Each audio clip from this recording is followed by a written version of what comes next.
Customer states this Longtail Turbo 350 is slipping in second and third gear. Today we're going to tear down this transmission, and at the end of the video, I'm going to give you an estimated cost on the repair. The valve in there moving up and down, so the governor's working as it should. We've got some minor shadow scrapes here.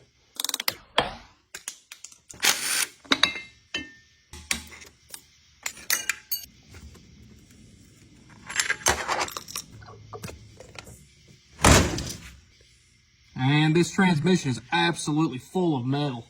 You can see the purple metallic color. And we've got all sorts of metal down in here. Big pieces of metal here. Looks like a sprag let loose. Friction material all throughout the pan. This thing does not look too good. And we've got metal caked inside of that filter too.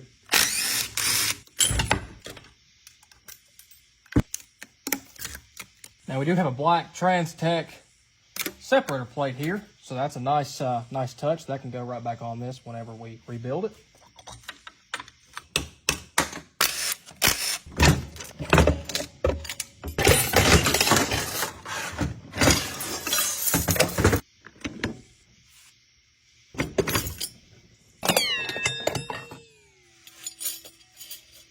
And there's our problem right there, ladies and gentlemen. We got some carnage inside of this TH350.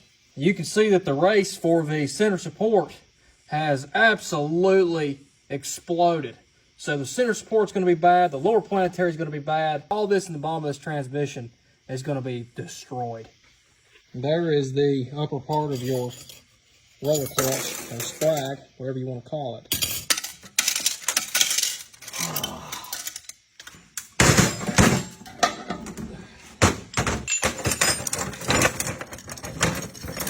And so your lower planetary here is going to be completely destroyed.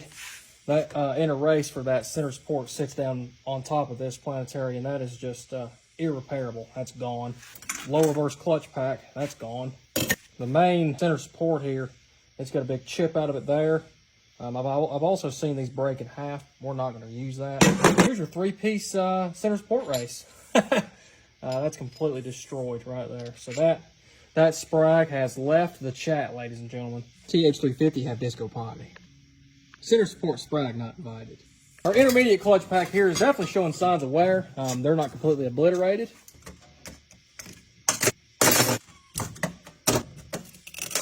Well, intermediate sprag has left the chat too, my friends.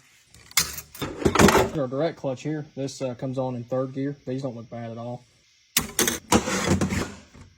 And here's our forward clutch here. These look to be a little haze there. We can see some hot spots there on the steels. They're turning blue and purple. All right, we got one more place to look at here, and that is the pump.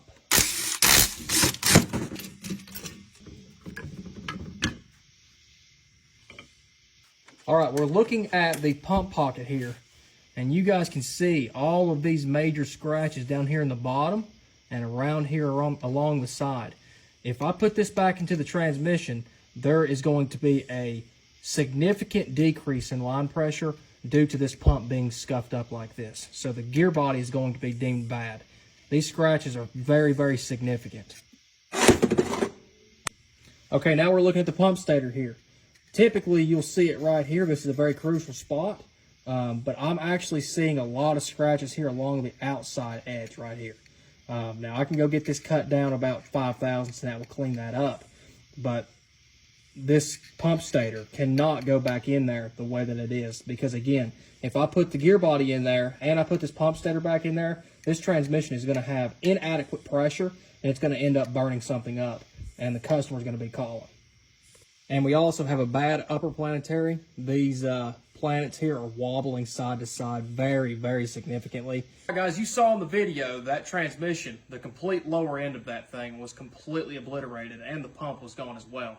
Now, I want to be, honest, and I want to be able to, rebuild these transmissions for a fair price. But when you get something like this in, it can cost you an astronomical amount of money for a Turbo 350 if you have to go out and buy the parts brand new, if you can find them brand new.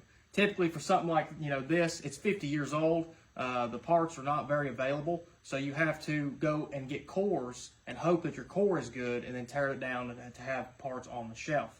So I've got parts on the shelf here from various cores that I've collected through the years. So his bill is going to be $1,500. If you have to go out and buy brand new stuff, if you can find it, you're probably looking at around $2,000. You know, this stuff is old.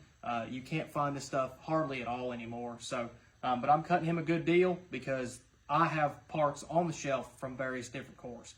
Hope this shed some light for you guys, and we'll see you in the next one.